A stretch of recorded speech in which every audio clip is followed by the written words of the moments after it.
So hello to this recorded lecture. This is the recorded lecture for the class I meant to do with you last week, or what day would it be? Monday, the 20th of October. This is one of the last few lectures for the first section of the module looking at the geography of elections. And it's quite a current enough topic, voter turnout. There was a lot of talk about voter turnout over the last weekend with the presidential election. I think a lot of us were expecting a historically low turnout for a presidential election. It was actually slightly higher than the low turnout for the 2018 election, mainly because I think the big number of spoiled votes probably was, which ran to over 213,000. I think only for that probably we would have been looking at a very low turnout in that election contest.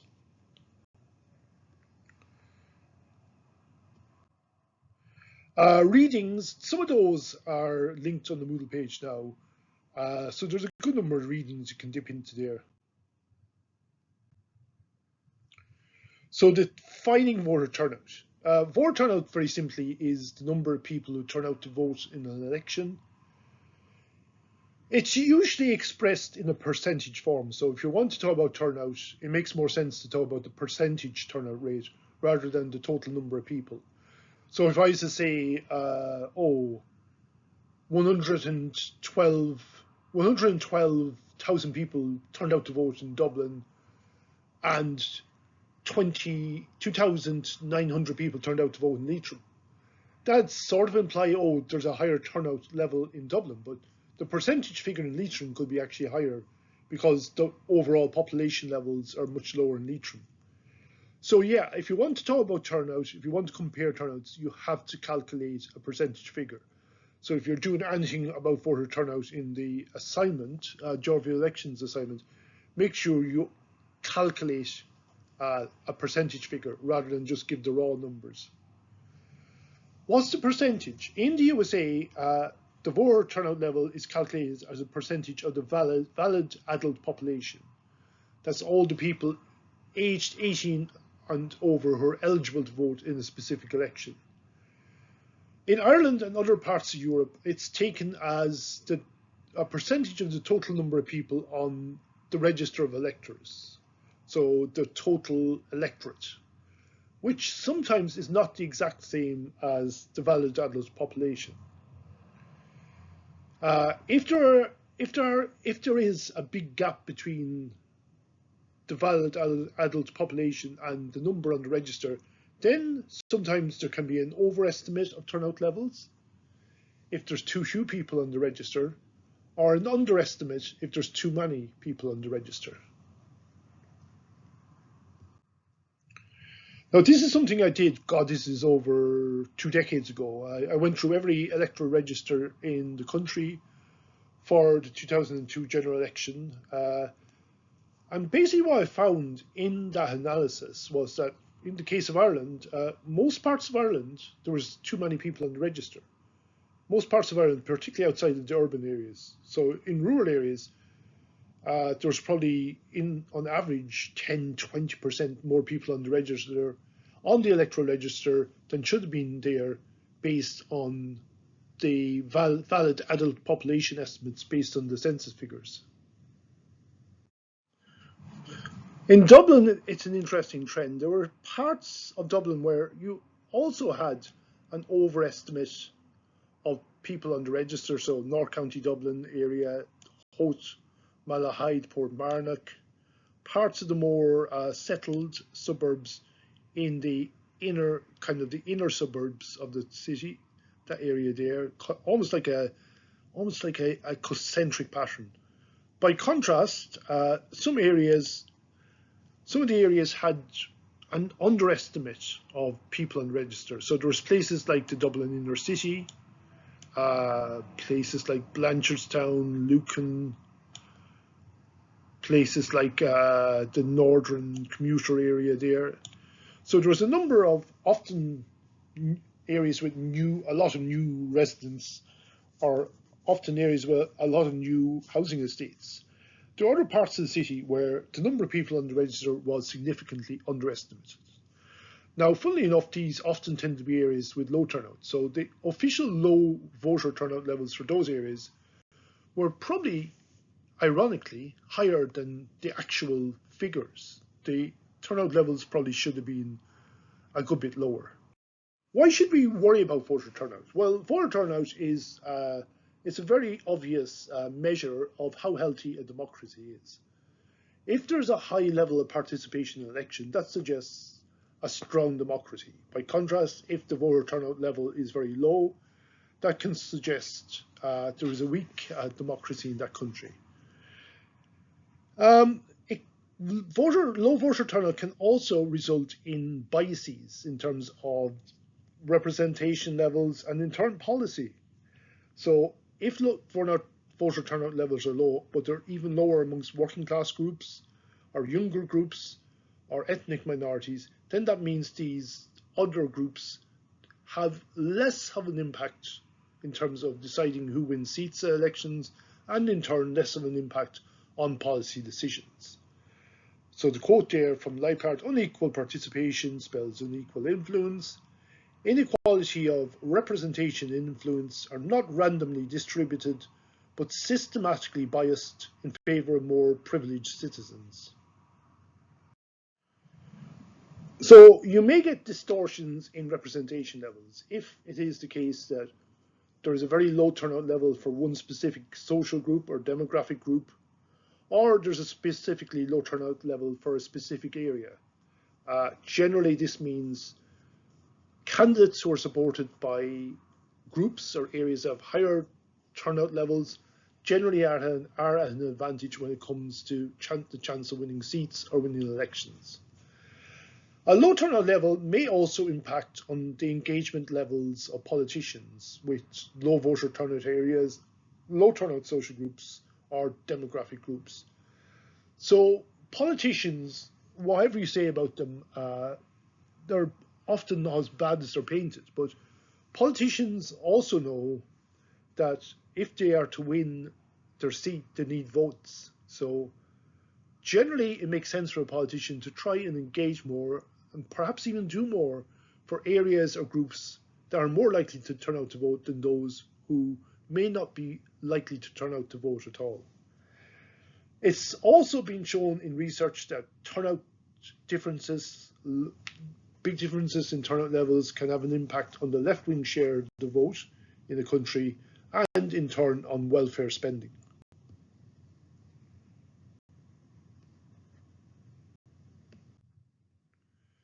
So looking at the factors that can shape turnout levels, so demography. Rule of thumb, younger people are less likely to vote than older people are. That's generally true, but perhaps even truer in Ireland than in most other countries. Marital status can have an impact. If you're from a family, if you're a married person, you're more likely to vote than if you're a single person. If you're someone in a family who always tends to vote at elections, that probably will encourage you to vote more than would be the case if your family never turned out to vote in an election. Socioeconomic trends, socially deprived groups and areas tend to have lower turnout levels. Turnouts tend to be higher at elections for more middle class areas in the cities. In rural Ireland, however, it's interesting. It can be often the case that the highest turnout levels can, especially for general elections and even more so for local elections, sometimes the highest turnout levels can be found in the poorest parts of Ireland.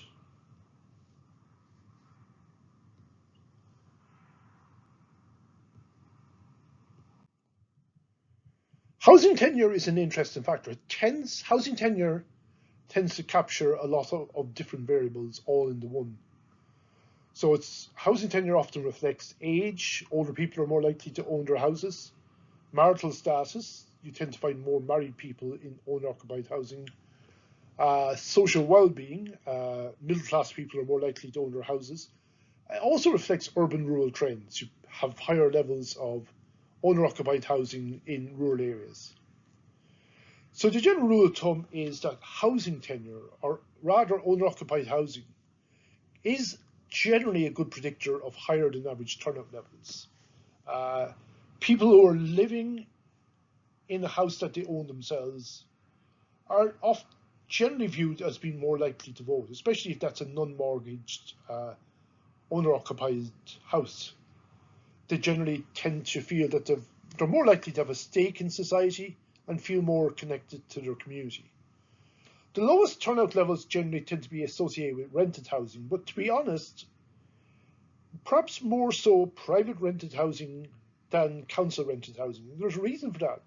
A lot of times people in council rented housing tend to have been living in that house for a long time, maybe even all their lives, whereas people in private rented housing are perhaps more likely to be transitory, more likely to move from house to house on a fairly regular basis. Residential mobility, the longer you live in an area or the longer you live in the community, the more likely you are to turn out to vote. So the longer you live in the community, the more likely you are to turn out to vote. If you're someone who's moving around from house to house quite a bit, you're probably less likely to vote. So people are grouped as it says, they're recent movers.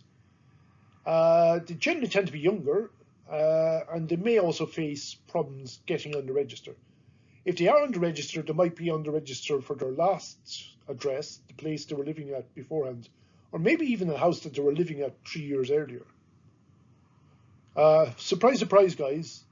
The first thing people do when they move into a new house, surprise, surprise, it's often not the case that they decide to change their details on the electoral register. It's not the first thing they do. Recent movers often don't have a very strong connection with their new localities. They're just moved into the area. In some cases, they may move into an area, say some of the apartments in Dublin inner city. They may just move into the area, and they may be planning to leave that apartment, move away from that apartment again in 6 months' time or 12 months' time. So a lot of times these new movers or recent movers often don't have a strong connection with their new locality. The apartment is just somewhere they sleep. It's not somewhere they intend to set down roots. There's no awareness of the local area that they're living in. In some cases, if it's a gated apartment, they may be cut off from the local area, and they've no interest or awareness of local political issues or the local politicians. Education is an interesting factor. It kind of goes different ways. Ireland's kind of an unusual country in that we didn't introduce free secondary education in Ireland until 1968. So anyone who was born before the 1950s, anyone in that 75 and older age group, that group has traditionally tended to be a group that's very likely to turn out to vote in an election, irrespective of education. But that group also has, on average, lower education levels because a lot of that group didn't finish secondary school. By contrast, the highest education levels tend to be associated with younger people.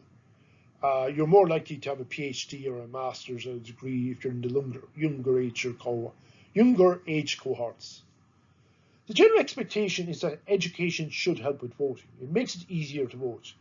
You don't have to agonize over trying to find out information on elections. You'll know where to go to find information on how to vote, where your polling station is, and you'll know where to go to get information on the political parties and the different candidates.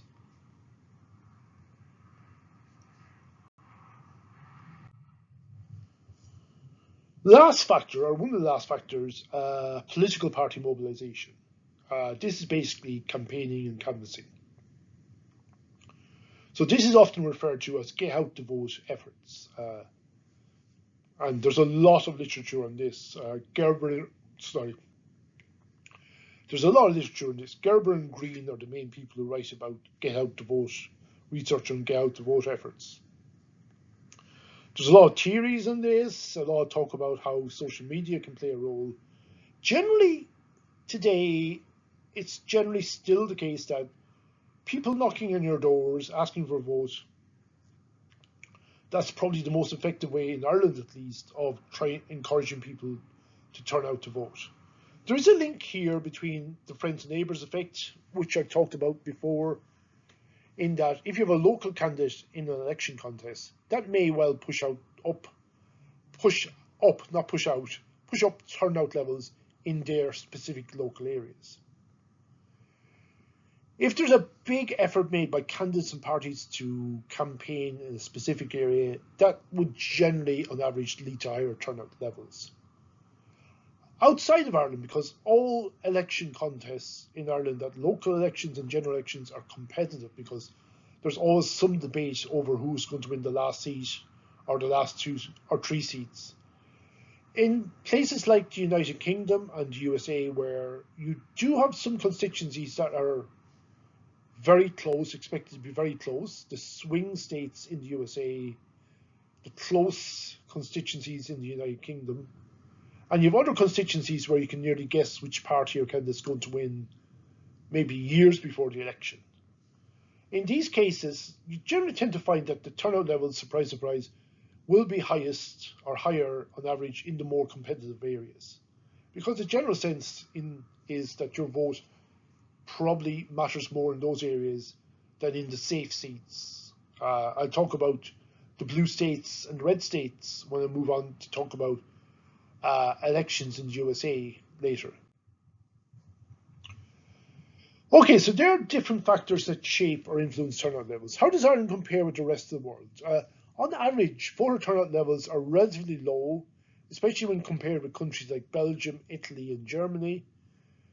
Ireland has one of the lowest turnout levels in Western Europe for younger voters, especially those who would be eligible to vote for the first time. We have had an evidence of declining turnout levels in Western democracies in the 1980s and 1990s, and this was the case in Ireland too. The lowest turnout levels we had since the founding of the state up until last year occurred at the turn of the century, the 1999 local elections and the 2002 general election. There was an increase in turnout levels in the early 2000s, however.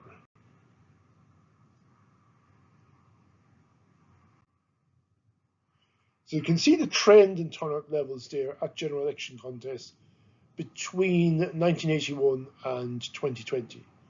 So a drop in turnout levels in the 1980s, 1990s, an improvement or a recovery in the first decade of the new century, and then turnouts dropped again in the next 2 elections, and have indeed continued on into the most recent general election, which took place a few months ago. What's the geographic turnout? Well, the rule of thumb is, on average, we get higher turnout levels in rural Ireland than in urban Ireland for local and general elections. In the cities, and specifically in Dublin, there's a class dimension there, in that you tend to have higher turnout levels in working class areas, lower turnout levels in the more working class areas. Urban-rural turnout differences were very, very large. There was a very big gap between rural turnouts and urban turnouts in the 1999 local elections and also the 2002 general election. But this gap has narrowed somewhat in the last 20 years or so. Turnout levels at referendum election contests you tend to get different patterns. You can have some very low turnout levels in more rural areas like Donegal and parts of Western Ireland, whereas generally the highest turnout levels at a referendum election tend to be in the more middle class urban constituencies, Dún Laoghaire, Dublin Rathdown, and so on.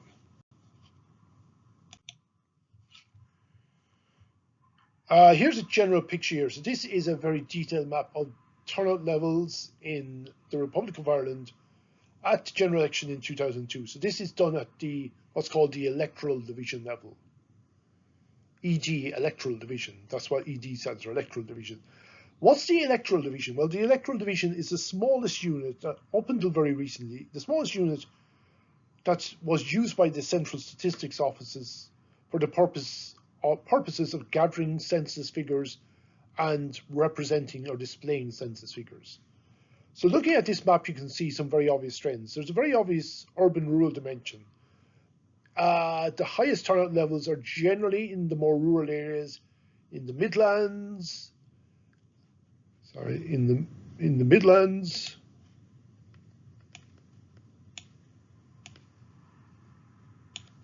That's not working, guys. So in the Midlands, the Northwest, the West, and the Southwest. And there was a little pocket of higher turnout levels as well in the Wicklow Mountains, in rural Wicklow. The lowest turnout levels, by contrast, you're looking at the major cities, as you'll see from the boxes, the maps in the boxes, the major cities and their hinterlands. So you can see the Greater Dublin commuter belt there extending. You can see the actual Greater Dublin commuter belt almost coinciding with this area of low turnout there in the east of Ireland. You'll see other similar scenarios around Galway, Cork, Limerick. Sorry, that's Waterford and Limerick.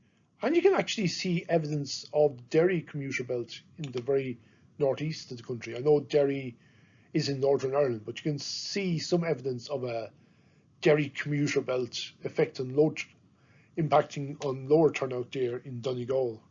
The really, really low turnout areas tend to be the inner city areas in the different cities, most notably Dublin.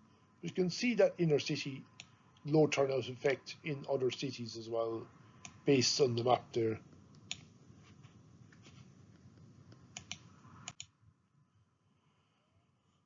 Now, that was 2002.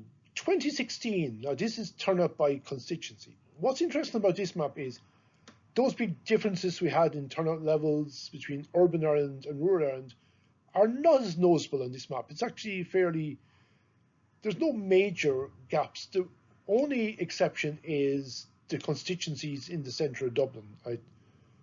I need to put on better glasses, but you're looking there at Dublin Central, Dublin Bay South, Dublin South East, those constituencies. Outside of those constituencies, a number of fairly healthy turnout levels across the country. When I say healthy, we're talking about over 70% at best, but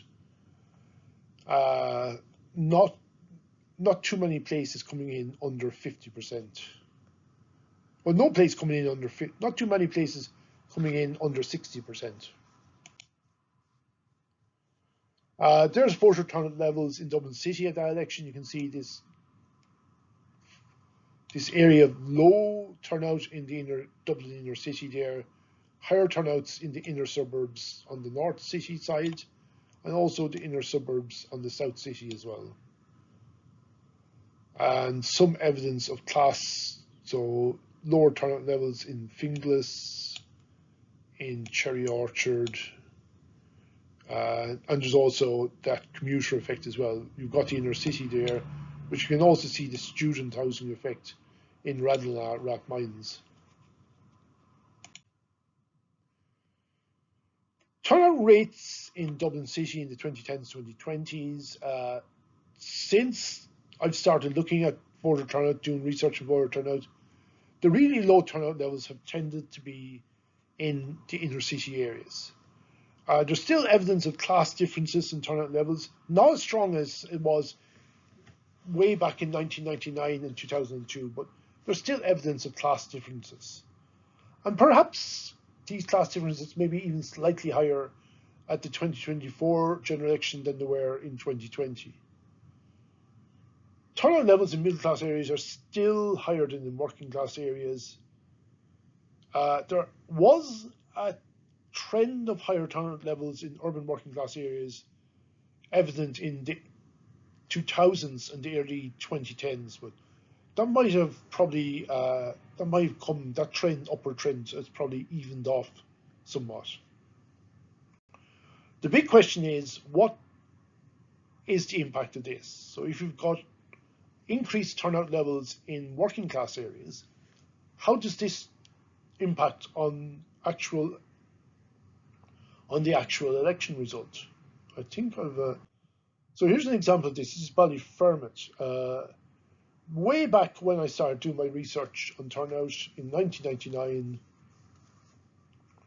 I found that the average turnout level in Ballyfermot was as low as 26.4%. And the actual raw number of votes that were cast in the area was just under 4,000, just over 3,800. Moving forward 2 decades later, the 2020 general election, the average turnout in Ballyfermot at that election was 59.3%. And the overall number of votes cast in Ballyfermot in that area was 8,722. So what was that? That was almost 5,000 more votes that were cast in the same area at the 1999 local election. So just on the basis of improving turnout levels, you can see what this means in terms of votes.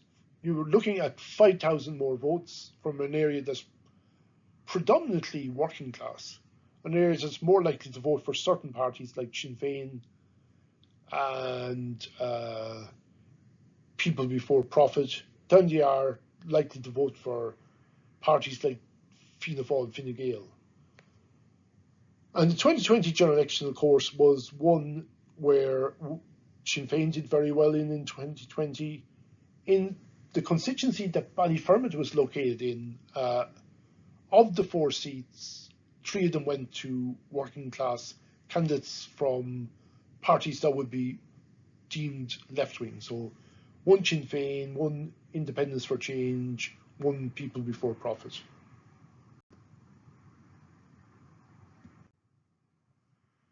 So yeah, changes in turnout levels can have an impact on the final result in election contests.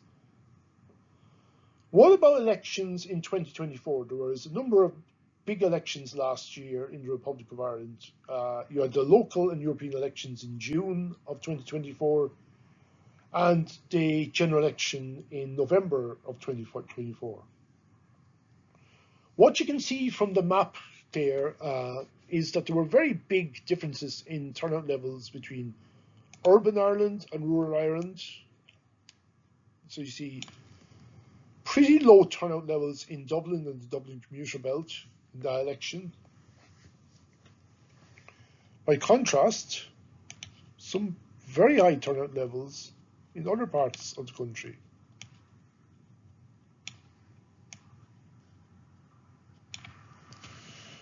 So a bit of a gap in turnout levels between rural and urban Ireland in the local elections. Probably not as significant in the general election, but it's probably still there. At the general election, the highest constituency turnouts were in Wicklow 68%, Roscommon Galway 66%, and Tipperary North 66%. Lowest turnout levels were the 3 central Dublin constituencies, the 3 inner city Dublin constituencies, Dublin Bay South 48%, Dublin South Central 49%, and Dublin Central 52%.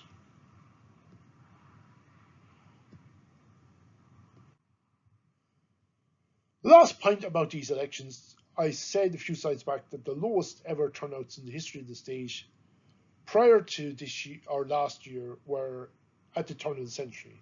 1999 for the local elections, 2002 for the general election. The turnout levels in the elections in 2024 actually went below these figures. We had a record low voter turnout level for the local and European elections in June.